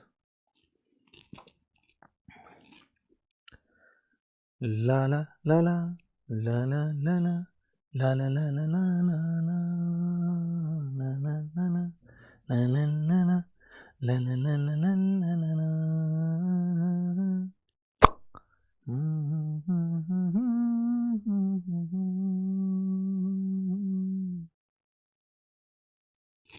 थैंक यू ऋतुराज भाई। सुहेब खान साहब कह रहे हैं आपसे पढ़कर दिल खुश हो जाता है। अभी बहुत अच्छी चीज़ें मैं आपको पढ़ाने वाला हूँ, एकदम नए तरीके से, नए अंदाज से, ऐसे शॉर्टकट, ऐसी चीज़ें जो आपको देख करके एकदम मज़ा आ जाएगा। आपको लगेगा कि अब तो मेरा सिलेक्शन होना ही होना है। रौली यादव पूछ रही है प्रीति कहाँ गई बोलो। रौली, आपको इतनी प्रीति की चिंता है, इसकी आधी चिंता भी आप अपनी कर लेंगी तो बहुत जल्दी सिलेक्ट हो जाएंगे। अंगद कुमार लिख रहे हैं सर क्वालिटी कंटेंट देते हैं, एक बात, एक आपके 500 क्लासेस लेते हैं, बच्चा 365 दिन मैथ्स ही पढ़ता रहेगा क्या? बाकी के सब्जेक्ट्स पे फोकस करना पड़ेगा भाई। आपको ही देखना है। मान लीजिए x, y और z भिन्न पूर्णांक हैं, x और y विषम धनात्मक संख्या है, और z सम है और पॉजिटिव भी है। Which one of the following statement can not be true? ये सत्य नहीं हो सकता। बड़ा ही अलग सवाल है, सत्य नहीं हो सकता। खैर, सत्य तो राम नाम के अलावा कुछ भी नहीं है। राम नाम के अलावा सत्य कुछ भी नहीं है। राहुल यादव, अब आप देखेंगे तो अब आपने एक बार अर्थमेटिक पढ़ लिया है, तो अब बस आपको शॉर्ट अप्रोचेज, ऐसे तरीके कि मैं कौन सा सवाल ऑप्शन से कर सकता हूं, इन्हीं सब चीजों पे फोकस करना है भाई। ठीक है, और लाइक करते जाइएगा। वीडियो लाइक नहीं करेंगे मजा नहीं आता, ऐसे ये गलत बात है आपकी, लेकिन पसंद आएगा तभी। देखिए, मान लीजिए x, y और z भिन्न पूर्णांक है, x और y विषम धनात्मक है, यानी x और y दोनों क्या है? ऑड है और पॉजिटिव है। दो बात है, ऑड है और पॉजिटिव है। z क्या है? इवन है और पॉजिटिव है। सब पॉजिटिव है, z इवन है और पॉजिटिव है।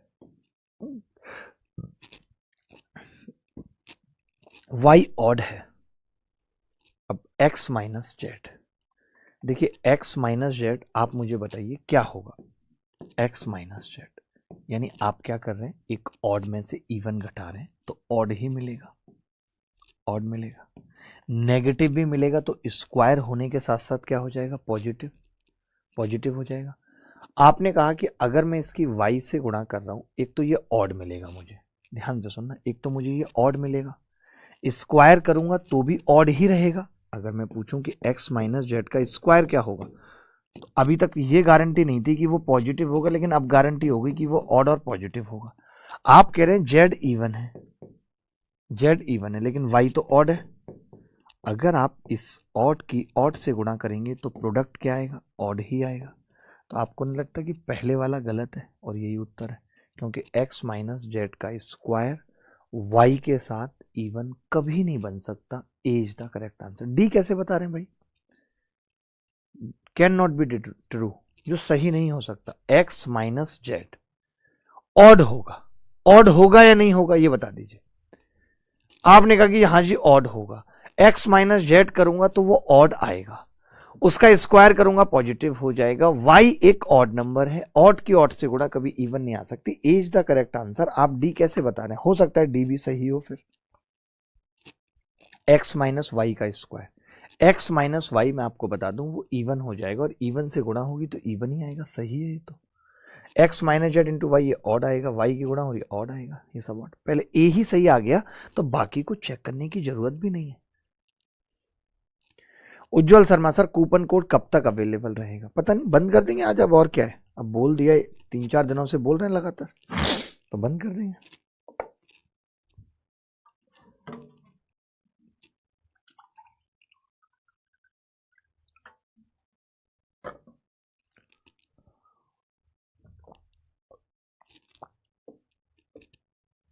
चलिए आगे बढ़ें दोस्तों, कहीं कोई डाउट है तो बता दीजिए, कहीं कोई डाउट है तो बता दीजिए। बहुत अच्छा लग रहा है आपसे बात करके, आपको पढ़ाते हुए मजा आ रहा है बहुत। आना चाहिए मजा यार, क्यों नहीं आएगा।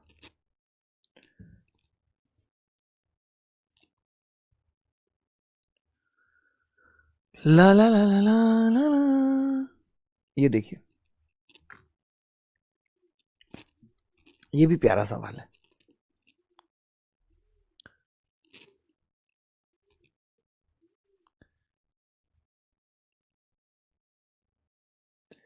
ये कह रहा है, ये भाई साहब लिख रहे हैं ऋषभ कुमार सर मैथ्स में 90 में 90 बट जीएस में 9 मार्क्स हैं। ऋषभ आप खुद बताइए, ये तो कितनी गलत बात है ना ऋषभ, कि ये आप शान से क्यों बता रहे हैं। आप बस मुझे ये बताइए, आपने गणित पढ़ने पे पागलपन की हदें ही पार कर दी होंगी तो क्या हो सकता है। गलत बात है, बहुत गलत बात है।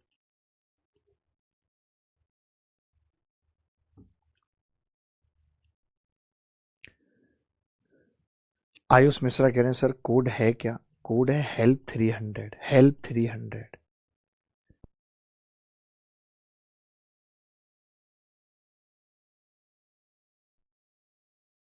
लीजिए, मान लीजिए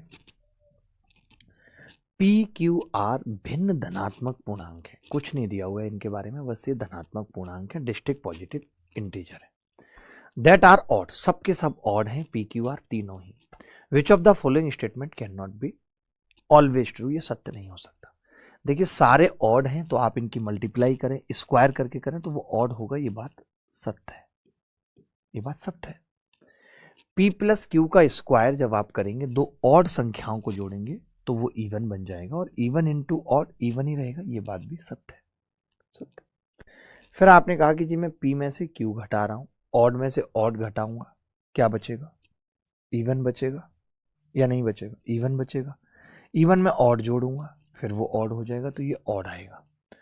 ऑड में जब मैं q plus r odd odd जोड़ रहा हूं तो इवन, ऑड की गुणा इवन से करूंगा, इवन, ये बात भी सत्य है। तो जो सत्य नहीं हो सकती वो डी है।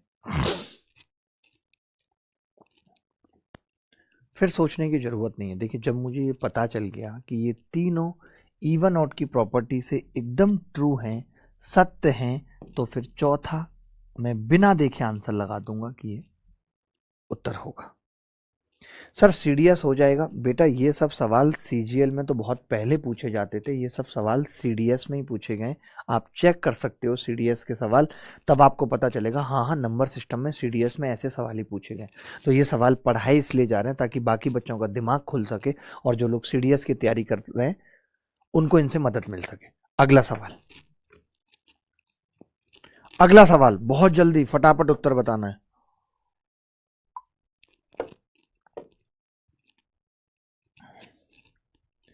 प्रियांशु कह रहे हैं सर मेरे ऊपर से जाता है क्योंकि मेरा बेसिक क्लियर नहीं है। तो आपने बेसिक क्लियर क्यों नहीं किया प्रियांशु? मुझे दुख है इस बात का कि आपने बेसिक क्लियर नहीं किया।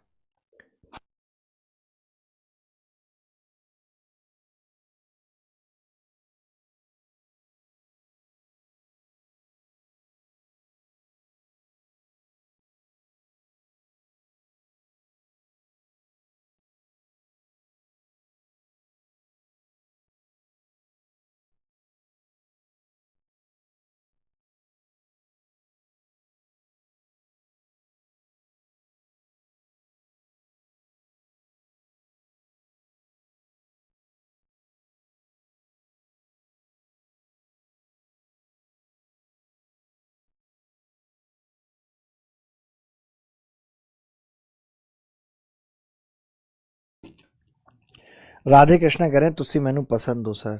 थैंक यू भाई। देखिए 5 धनात्मक पूर्णांक हैं, P Q R S T में से 3 सम हैं और उनमें 2 विषम हैं। जरूरी नहीं कि कम में हो, नॉट नेसेसरी इन ऑर्डर। ये जरूरी नहीं है कि क्रम में हो, कोई भी 3 सम है। ध्यान से सुनना, P Q R S T पे सवाल है, बड़ा ही प्यारा और मुश्किल सवाल है कि P Q R S T number है 5 जिसमें कोई से भी 3 सम है और कोई से भी 2 विषम है। ये भी एग्जाम में आया शायद, आई थिंक एसएससी में ही आया या सीडीएस में आया। अब निम्नलिखित कथनों पे विचार करना है आपको, ठीक है। तो पहला है कि P plus q plus r और एस टी। अब मैं कह रहा हूं कि कोई भी 3 संख्याएं हैं जो कि सम है, तो अगर मैं इनको जोड़ूंगा तो इनका, मैंने इन तीनों को ही मान लिया सम, आप किसी को भी मान लो, कोई फर्क पड़ेगा नहीं उससे, क्योंकि जब दिया नहीं है कि एक क्रम में है तो आप किसी को भी मान सकते हो। तो मैंने कहा अगर ये तीनों इवन है तो इवन हो जाएगा। आपने कहा ये 2 ऑड हैं तो ऑड ऑड माइनस करूंगा तो ये भी इवन हो जाएगा, इवन में से इवन जाएगा तो ये डेफिनेटली इवन। ये बात बिल्कुल सही है, ये बात बिल्कुल सही है। आप कोई से भी मान लो, चाहे वो प्लस माइनस से मतलब नहीं है। जैसे 3 इवन है और 2 ऑड है, ठीक है, 2 ऑड है, तो हमें पता है कि ये 2 ऑड जोड़ो या घटाओ ये खुद इवन बना देंगे। तो फिर अब चारों इवन का सम हो, डिफरेंस हो, कुछ भी हो, वो इवन होगा। यानी पहला बिल्कुल सही, पहला बिल्कुल सही है। तो ये ऑप्शन उत्तर नहीं हो सकता, क्योंकि इसमें तो नाइदर 1 और 2, ये ऑप्शन उत्तर नहीं हो सकता। अब हमारे पास 2 ऑप्शन है जो उत्तर हो सकते हैं, जिसके लिए हमें दूसरा कथन भी पढ़ना पड़ेगा। या तो एक ओनली हो सकता है या एक और, तो दोनों। अब इन्होंने कहा 2p, अब आप 2p बताओ, 2p और प्लस क्यू। तो मैं इस 2p को कैसे लिख रहा हूं आपको समझाने के लिए, p प्लस p लिख रहा हूं, ठीक है, plus q plus r minus s plus t. ऐसे ही है, यही सवाल है। तो अब इसमें 2 ऑड हैं, कोई भी 2 ऑड हैं, कोई भी 2 ऑड हैं मान लेते हैं। मैंने कहा Q और T को ही मान लेता हूं मैं ऑड, तो आपने कहा अगर आप Q और T को ऑड मान रहे हो तो जब हम इन्हें जोड़ेंगे तो क्या बन जाएगा, इवन बन जाएगा, इवन बन जाएगा। Q और T को मैंने क्या माना है, ऑड, तो इवन बन जाएगा, और बाकी ऑलरेडी इवन है, तो यानी कि ये इवन हो सकती है। देखो मैंने सीधे दिमाग लगाया और मैंने कहा कि मैं Q और T को ऑड मान रहा हूं। आपने कहा अगर Q और T ऑड है, सुनना ध्यान से, तो ये दोनों मिलके इवन बना देंगे, और बाकी तो इवन है ही, यानी ये इवन हो सकता है जोड़ने पे। इन्होंने क्या लिख दिया, निश्चित रूप से विषम है। तो निश्चित रूप से मैंने क्या कहा था, ऑलवेज वाले ऑप्शन नहीं सही होते, ये निश्चित रूप से विषम नहीं हो सकता, ये गलत है, यानी एक only is the correct answer. देखो वजह क्या है, मान लेते हैं आपने P और R को क्या मान लिया, P और R को आपने मान लिया ऑड, तो ये फिर इवन हो जाएंगे। ऑड माना है इन दोनों को तो फिर इवन, ऑलरेडी सब इवन है तो बार बार इवन बन रहा है। आप जब भी कुछ मानने की कोशिश कर रहे हैं इवन, और इन्होंने क्या कह दिया, डेफिनेटली ऑड। ऑड बन सकता है, क्यों बन सकता है, क्योंकि कुछ में ट्वाइस है, कुछ में ट्वाइस है, तो ऑड बन सकता है, बड़ी बात नहीं है।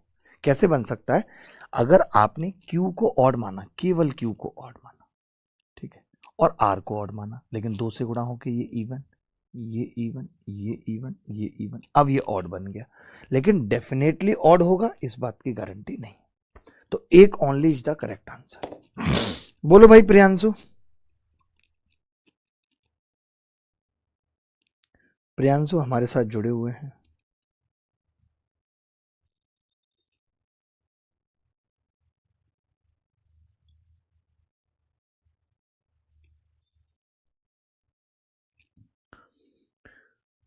सर एसएससी की पीवाईक्यू कराइए, बहुत हाई लेवल है, समझ में थोड़ा कम आ रहा है। नहीं नहीं नहीं, ऐसा बिल्कुल भी नहीं है। ऐसे सवाल खूब आप देखिए, 2022 का पेपर उठा के देखिए आप, और उसमें नंबर सिस्टम का सवाल देखिए। 3 स्टेटमेंट दिए, नानी याद आ गई थी लड़कों को करने में। अभी आगे आएगा वो सवाल भी, हो सकता है इसी फाइल में हो, अभी आगे आएगा। ये देखो बहुत छोटे छोटे सवाल हैं। इन सबसे देखिए, सवाल आने से हर चीज का मतलब नहीं होता। आप सोचो, हम गुणा सिखाते हैं आपको, स्क्वायर सिखाते हैं कि बेटा 25 का स्क्वायर कैसे निकलता है, कि बेटा 25 के स्क्वायर की ट्रिक होती है कि 25 लिखा है, 25 लिखा है जिसके लास्ट में भी 5 आएगा, तो 55 25 और 1 जोड़ के इसमें गुणा कर देंगे तो 6 आ जाएगा। या फिर 995 का हमें स्क्वायर निकालना है, तो हम कहेंगे 55 25, 1 जोड़ेंगे 10 निम 90। अब हम ये सिखाते हैं बच्चे को, क्या ये पेपर में डायरेक्ट आता है? नहीं आता, यानी बीच बीच में जरूरत पड़ती है। तो जो ये नंबर सिस्टम की बात इवन ऑड की बता रहा हूँ, ये सब कैसे जरूरत पड़ेगी? सवालों के बीच में जरूरत पड़ेगी कि इस सवाल का उत्तर ऑड होगा, ऑड एक ही ऑप्शन है, तो आप डायरेक्ट टिक कर दोगे। तो ऐसे सवाल profit loss percentage SI CI सब में मैं आपको बताऊंगा कि इस सवाल का उत्तर ऑड होना था, ऑड एक ही ऑप्शन में, वहां इन सब कंसेप्ट की जरूरत पड़ेगी, इसलिए जरूरी है।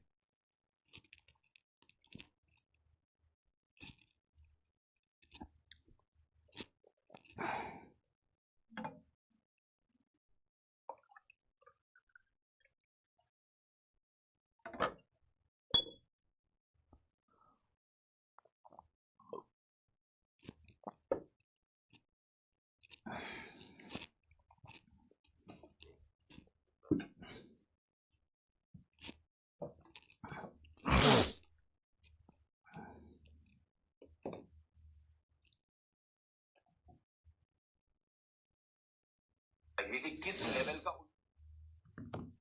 भाई आजकल तो मीडिया वाले लोगों का भी अलग ही हिसाब किताब हो गया है। काम की चीज पे किसी का भी फोकस नहीं है। देखिए, आवाज संख्या का सवाल आ गया फिर से। अभी हमने कहा आवाज हमने पढ़ाई नहीं, आप ये सवाल करिए। ये सवाल यूपीएससी सीसेट में है 2024 में। अगर आप ये सवाल कर लेते हैं तो मैं मानूंगा कि अब आपका दिमाग खुल रहा है धीरे धीरे।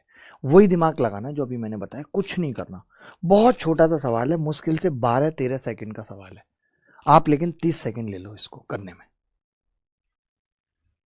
30 सेकंड ले लो आप इसको करने में, फटाफट से उत्तर बताना है 30 सेकंड में, जल्दी। देखिए, ये कह रहा है पी क्यू आर और एस भिन्न धनात्मक पूर्णांक हैं। मान लें कि पी क्यू विषम है और आर एस सम है, निम्नलिखित कथनों पर विचार करो।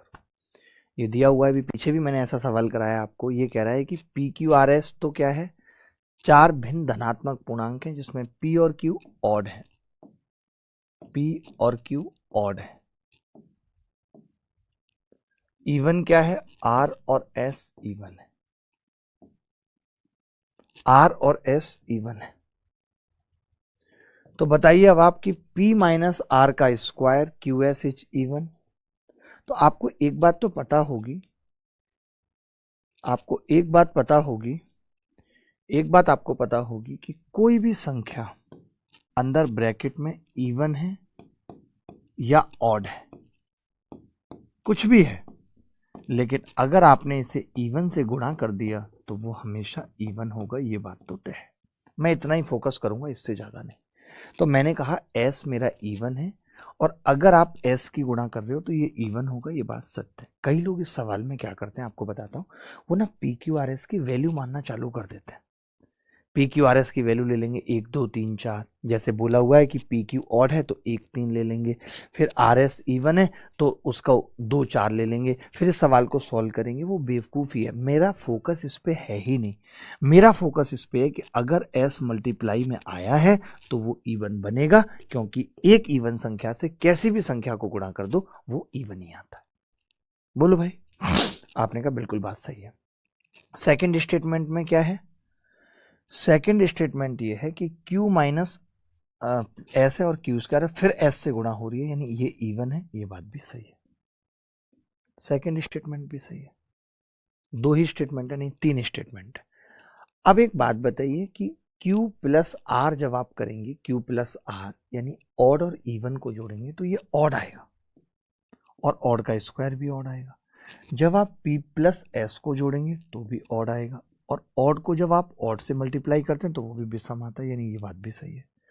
तो हम कह सकते हैं कि तीनों कथन सत्य हैं, D is the correct answer.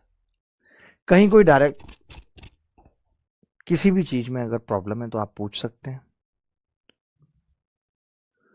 Option D देविल ने सही उत्तर बताया। अमन चौधरी बहुत अच्छे हैं हम। Purushottam you are the best teacher. Thank you Purushottam. आपको इसी तरीके से तैयारी करनी पड़ेगी, पढ़ना पड़ेगा, तभी बात बनेगी। अभी जो ये क्लास थी, ये 3 क्लास बेसिकली डेमो क्लास थी कि जो बच्चे भी YouTube पे हैं, जो देखना चाहते हैं कि हम इस तरीके का पढ़ेंगे, अगर आपको जो मैंने इन 3 क्लासों में पढ़ाया है और उसका 10% भी समझ आया तो आप समझ लो कि आप सब कुछ समझ जाओगे। हमने सबसे मुश्किल टॉपिक उठाया पूरे गणित का, लगभग मान के चलो तो। नंबर सिस्टम बहुत दिमाग लगने वाला टॉपिक है, अच्छे अच्छे खेल जाते हैं इस टॉपिक में, अच्छे अच्छे खेल जाते हैं। तो अब नंबर सिस्टम की हम ये क्लास आखिरी रखेंगे, बाकी मैं YouTube पे आपके लिए बेस्ट से बेस्ट क्लासेस लेके आता रहूँगा जो आपके स्कोर को इन्हांस करेगी। अगर आप पूरा मैथ्स लाइव पढ़ना चाहते हैं तो आप इस बैच में पढ़ सकते हैं। अगर आप पूरी SSC की तैयारी हमारे साथ करना चाहते हैं तो आप संकल्प बैच में भी पढ़ सकते हैं। दोनों बैचेस का लिंक डिस्क्रिप्शन में दिया हुआ है। आप हेल्प 300 कोड भी लगा सकते हैं, जिससे कि आपकी फीस भी कम हो जाएगी। और फिर आपसे मुलाकात होगी कल ऐप के ऊपर, कैरियरविल SSC। ठीक है, चलिए। आलोक कुमार SSC हमारे साथ हैं। ये कह रहे हैं कि मैंने हर सवाल का उत्तर बताया बट आपने ध्यान नहीं दिया। देखो भाई, ये क्या कह रहा है, ये RRB NTPC में इतना मुश्किल सवाल आया है, लेकिन शायद मेंस में आया है, नहीं मॉर्निंग में आया है, नॉट इन मेंस। ये क्या कह रहा है कि the denominator of a rational number is 2 की पावर n 5 की पावर n। पहले तो आप बताओ डिनोमिनेटर बोलते किसको है। जैसे PYQ फॉर्म होती है, तो PYQ फॉर्म में जो P है उसे नुमरेटर कहते हैं, नुमरेटर, और हिंदी में कहते हैं अंश, और Q होता है डिनोमिनेटर, डिनोमिनेटर, और ब्रैकेट में कहते हैं हर। ठीक है, P नुमरेटर है और Q डिनोमिनेटर है। ठीक है, इन्होंने यही बोला है हमें कि एक परमेय संख्या का हर जो है वो 2 की पावर n, मैंने एक लिख दिया ऊपर, 2 की पावर n और m की पावर n है, 5 की पावर m है, ये बोला। अब ये कह रहा है कि इस दशमलव का प्रसार क्या होगा, नॉन टर्मिनेटिंग होगा, नॉन रिकरिंग होगा। एक बात बताओ, जब ये PYQ फॉर्म में ही आ गया, जब आप इसे PYQ फॉर्म में लिख पा रहे हो, तो ये नॉन टर्मिनेटिंग कैसे हो सकता है? टर्मिनेट हुआ होगा तभी PYQ के फॉर्म में आया होगा। ये तो एकदम बाहियात बात कर दी इन्होंने। इन्होंने कहा नॉन टर्मिनेट कैसे हो सकता है, नॉन टर्मिनेटिंग हो ही नहीं सकता। इन्होंने लिखा है टर्मिनेटिंग, बिल्कुल सही बात है, टर्मिनेटिंग है तभी PYQ फॉर्म में आया, सोचने की जरूरत ही नहीं है। वैसे भी मैं आपको बता दूं, नीचे 2 आता है तो हमेशा संख्या कट जाएगी, रिकरिंग होगा ही होगा। नीचे 3 आता है तो जरूरी नहीं है कि कटे, 0.3333333333, ये आप कह सकते हो कि रिकरिंग है, ये आप कह सकते हो कि रिकरिंग है। समझ रहे हो कि 3333 ही आ रहा है। और वैसे भी कोई भी PYQ फॉर्म बन गई, कोई भी PYQ फॉर्म बन गई तो वहां सोचना ही नहीं है, वो रिकरिंग भी है और वो टर्मिनेटिंग भी है। PYQ फॉर्म बनेगी ही तभी। बात की गहराई समझ रहे हैं, बात की गहराई समझ रहे हैं? You are able to understand the,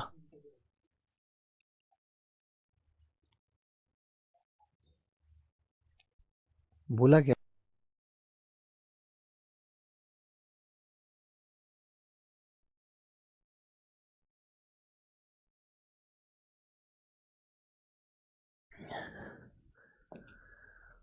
pi square plus √2 का वर्गमूल किस प्रकार का होगा, ये पूछ रहा है। बड़ा बेसिक सा सवाल है, ग्रुप डी में पूछा गया है 7 अक्टूबर 2022 में। बहुत पुरानी बात नहीं है, बताइए।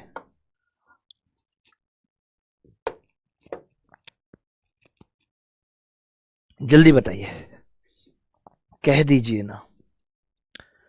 कह दीजिए ना रे रे रे। नोट्स बनाए या ना बनाए तो कैसे बनाने पड़ेंगे नोट्स, तो जल्दी जल्दी बनाने पड़ेंगे। अगर आप इसी साल सीजीएल को टारगेट कर रहे हो तो आपको क्लास के बीच में नोट्स बनाने पड़ेंगे, हर हाल में, हर एक हाल में बनाने पड़ेंगे। और अगर आप अगले से अगले सीजीएल की कर रहे हो, आपका ग्रेजुएशन ही नहीं हुआ, तो आप ऐसा कर सकते हो कि क्लास के बाद भी बना सकते हो, नहीं तो नोट्स तो बनाने पड़ेंगे। टर्मिनेटिंग का मतलब ही है कि हम उस डेसिमल को टर्मिनेट करके उसे पीवाई क्यू के फॉर्म में लिख सकते हैं, उसी को टर्मिनेटिंग कहते हैं भाई।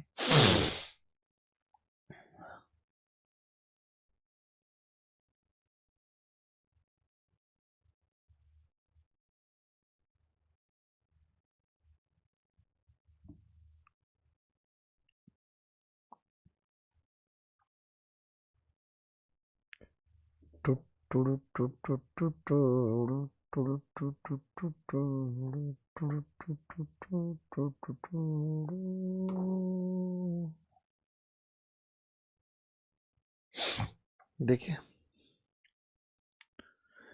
निखिल ब्लॉक्स हमारे साथ है। मैं ये कह रहा था कि इसका वर्गमूल लेना है और कोई अपरिमेय संख्या है ऑलरेडी।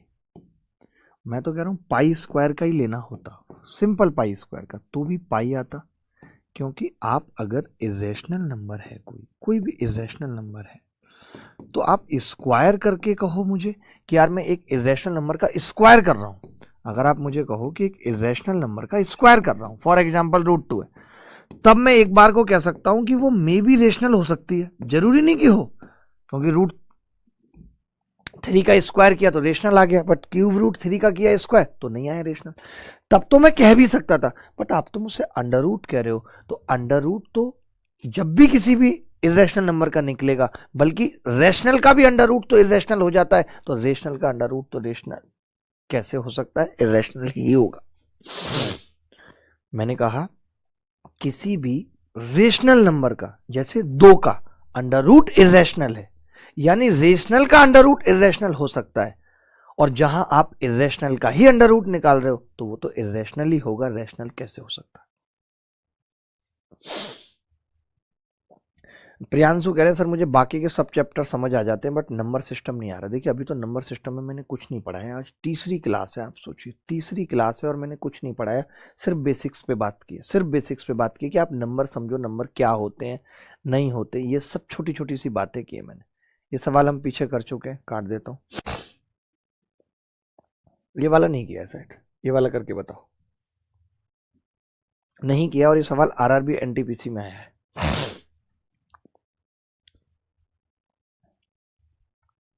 जी आवारा छोरा बिल्कुल ठीक हो जाएगा, क्यों नहीं होगा, एकदम होगा। बैट्समैन चेतन हमारे साथ जुड़े हुए हैं। चेतन आपकी बैटिंग में मजा नहीं आ रहा मुझे, इतना समझ लो चेतन कि आपकी बैटिंग में मजा नहीं आ रहा मुझे।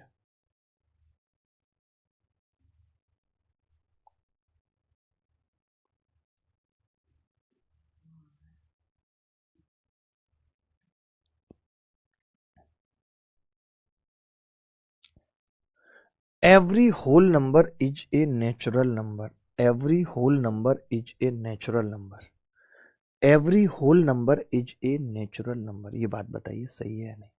देखिए होल नंबर तो 0 से शुरुआत होती है, आपको पता है होल नंबर ये होता है, होल नंबर है ये, क्या है, होल नंबर, होल नंबर का कॉलम है, इसी के अंदर नेचुरल नंबर आते हैं, केवल एक नंबर बाहर रह जाता है, वो होता है 0, बस बाकी सब अंदर। तो आप बताओ प्रत्येक होल नंबर कैसे नेचुरल नंबर हो सकता है। मैं ये कहता कि प्रत्येक नेचुरल नंबर होल है तो भी बात ठीक होती, बाहर वाला अंदर वाला कैसे हो सकता है, ये गलत है। Every integer is a rational number, ये बात सही है कि जब हम रेशनल का क्लासिफिकेशन कर रहे थे तब हम कह रहे थे कि ये बॉक्स रेशनल नंबर का है, ये बॉक्स रेशनल नंबर का है कह रहे थे, और फिर हम कह रहे थे अगर ये रेशनल का है तो इसके अंदर इंटीजर आएंगे और फ्रैक्शन या डेसिमल बाहर रह जाएंगे, फ्रैक्शन, ये हम कह रहे थे, फ्रैक्शन बाहर रह जाएंगे। तो अब मैं कह रहा हूं कि every integer is a rational number, तो ये बात भी सही है कि हाँ भाई इंटीजर सारे रेशनल नंबर होते हैं। Every rational number is an integer, ये बात गलत है, फिर आप उल्टा कह रहे हो, बाहर वाला अंदर वाला नहीं हो सकता, अंदर वाला बाहर वाला हो सकता है। तो केवल only 2 correct, b is the correct answer, और काफी लोगों का उत्तर सही आ रहा है, काफी लोगों का उत्तर सही आ रहा है, ये बात सत्य है एकदम। हाँ पापा।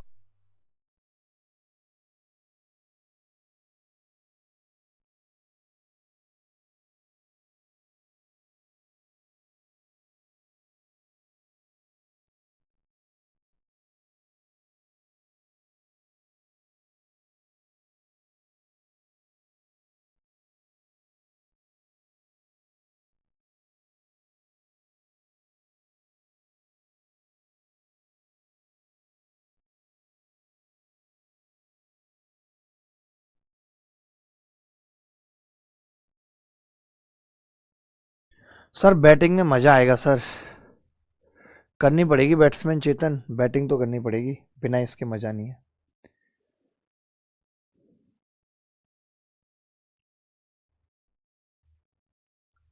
चलिए, बहुत सारी चीजें हैं जो अभी भी आपको सीखनी चाहिए मेरे हिसाब से।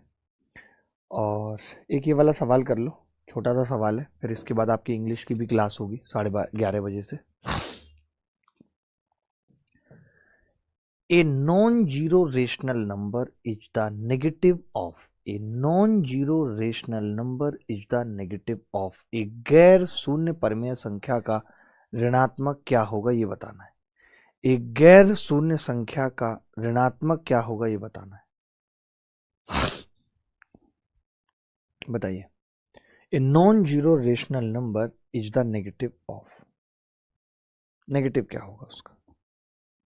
कितनी अजीब सी बात है ना। A non zero rational number मान लेते हैं 3 है एक रेशनल नंबर, आपने इसको माइनस लगा दिया -3 या -0.5 है, तो ये पूछ रहा है ये क्या होगा, क्या ये इरेशनल नंबर होगा, नहीं। क्या ये जीरो हो जाएगा, नहीं। एक्सपोनेंट घातांक होगा, नहीं। अरे एक रेशनल नंबर ही होगा। रेशनल नंबर तो नेगेटिव भी होते हैं, रेशनल में तो सब कुछ आता है नेगेटिव पॉजिटिव, तो रेशनल नंबर ही रहेगा। ये सवाल आरआरबी एनटीपीसी में पूछा गया, ऐसे सवाल पूछे जा रहे हैं। कुछ एक सवाल होमवर्क में भी लिख लीजिए। अब जैसे इसमें क्या है देखिए कि रिपीटेशन 1 2 3 4 खत्म ही नहीं हो रहा, तो ऐसे संख्या को हम क्या कहते हैं, इरेशनल नंबर कहते हैं। Rational number, what is the rational multiple of, ये मल्टीपल मैंने भी पढ़ाया नहीं है तो कल आपको पढ़ाऊंगा। एक इन्होंने ये पूछा है कि निम्नलिखित में से कौन सी परमेय संख्या इतने के बीच है, कौन सी परमेय संख्या इतने के बीच है। इस सवाल को होमवर्क में लिख लीजिए, खुद से करना है, नहीं होगा तो मुझसे पूछिएगा। ये सवाल होमवर्क में लिख लीजिए RW, ये सवाल होमवर्क में लिख लीजिए RW। The decimal part of any number is always, अब बताओ आप, ये आरआरबी जेई में पूछा हुआ सवाल है। ये कह रहा है जैसे डेसिमल पार्ट होता है ना किसी संख्या का, जैसे मैं 2.3 लिखता हूँ, 2.175 लिखता हूँ, तो ये कह रहा है कि ये जो डेसिमल पार्ट है ये हमेशा 1 से छोटा होता है। अरे भैया, अगर ये 1 से बड़ा होता तो इधर आके नहीं जुड़ गया होता, ये 1 से बड़ा होता तो इधर आके नहीं जुड़ गया होता। आप बताओ, ये सब तो 1 से छोटा ही होता है, क्योंकि इधर जो है वो इंटीजर है, इधर डेसिमल पार्ट है। अगर ये 1 से बड़ा हो जाएगा तो एक और इंटीजर नहीं बढ़ जाएगा, तो किसी भी संख्या का दशमलव भाग हमेशा 1 से छोटा होता है। कितना अच्छा सवाल है, बाहियात सवाल जिनको कहते हैं, बट पेपर में पूछा गया, आरआरबी जेई में पूछा गया। तो ऐसे टिचकुले टिचकुले सवाल पूछे जा रहे हैं। ये वो सवाल हैं जब आप पूरा गणित कर लेते हो, बट ऐसे सवाल आपसे नहीं होते। आप बताओ, ऐसे सवालों में आप गलती कराते हो क्योंकि पहली बार देखते हो, इसीलिए कंसेप्ट का क्लियर होना बहुत जरूरी है। तो आज के लिए इतना ही रखेंगे, और कल हम पढ़ेंगे प्राइम नंबर, और जो बची हुई चीजें वो खत्म करेंगे। तो कल मिलेंगे 10 बजे, कल ऐप पे क्लास होगी, तो एग्जैक्ट 10 बजे तैयार होके आ जाइएगा। धन्यवाद, बाय, टेक केयर।